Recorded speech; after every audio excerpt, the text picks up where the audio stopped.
Baby Ama in the house. Yeah, kagagarahe lang, galing biyahe. Oh yeah, pahinga pagod.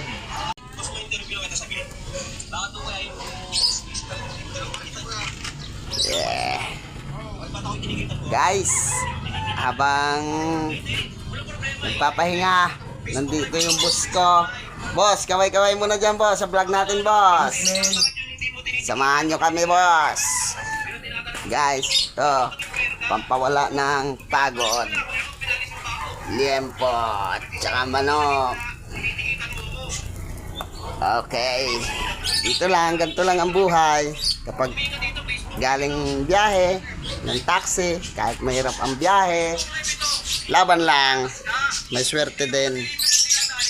Minsan talo, minsan panalo, hindi pare-pareho ang araw. Salamat guys, pagsama.